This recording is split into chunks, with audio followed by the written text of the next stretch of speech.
Oh, hello. I was just observing out my window how cold it is today. See what I did there? We just got done with the observing exercise, and I talk about observe. Never mind.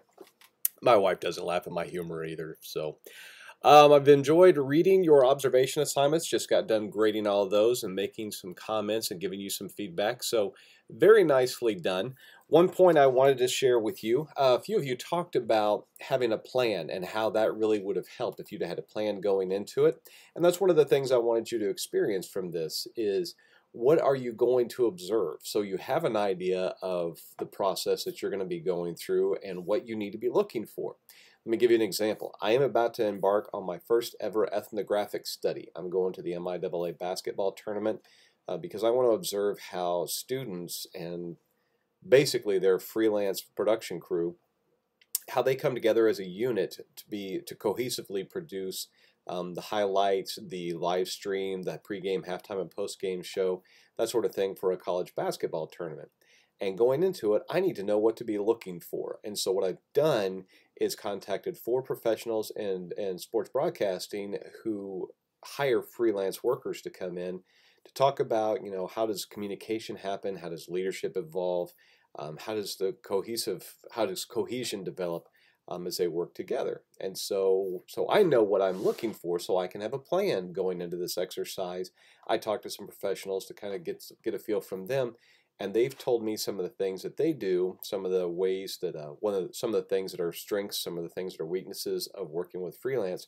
So I know what to observe, so I know what to watch for. So that's kind of how that works out. Okay.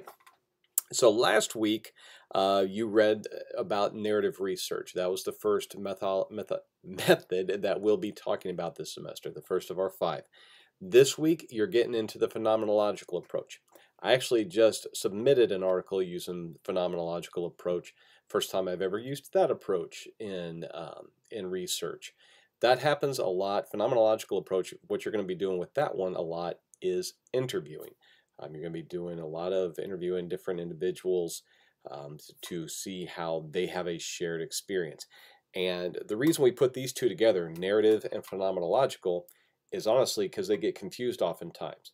Narrative, you're looking at somebody's experience and what they've gone through and how they became the person they are, that sort of thing for one person. A phenomenological approach, you're talking to many people who have had a shared experience and what they went through. Now, a narrative can be with multiple people, so you think about, say, Apollo 13. When it went up, you could be talking to the 3 astronauts who were on Apollo 13 and what they experienced and the narrative that they formed together. So that could be a narrative approach with multiple people, but generally it's not. Generally it's going to be with one. In this case, there's only 3. A phenomenological approach is many people who have had a shared experience, but not the same experience. Hopefully that makes sense. Narrative, they shared the same experience. Phenomenological, it's similar. So like when I did my phenomenological study, I interviewed 15 play-by-play announcers from across the state of Missouri.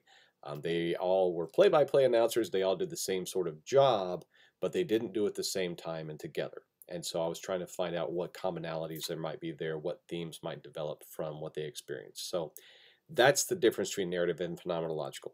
You'll get more into that this week as you read about phenomenological research.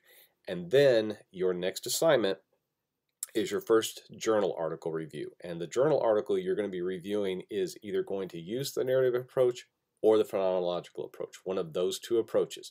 So you need to find an article that takes one of those 2 approaches.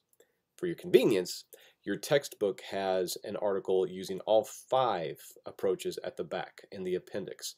So appendix 1 I think is phenomenological or a narrative. I think appendix 2 is phenomenological. I can't remember for sure.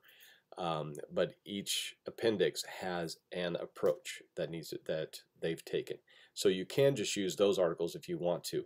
But there are specific criteria that I'm looking for with your review. So please go to the assignments tab under Blackboard and look at the journal article review assignment. So this first one, you're going to take an article that either use narrative or phenomenological. It can be an article that you find interesting, or you can take one of those 2 from the text. Okay? Hopefully that makes sense. If you have any questions, please let me know. That is due by Sunday, February 23rd at midnight. you'll email it to me. Please use Microsoft Word.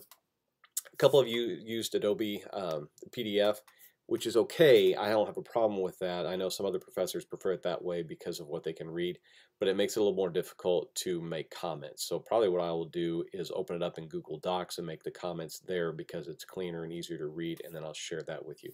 Using a PDF, it's a little more difficult to make those corrections or those comments. So if you can, please use Word. If you don't have Word, then use whatever word processing software you use and save it as a PDF, and that'll be okay. All right. Have any questions? Let me know. Have a great week.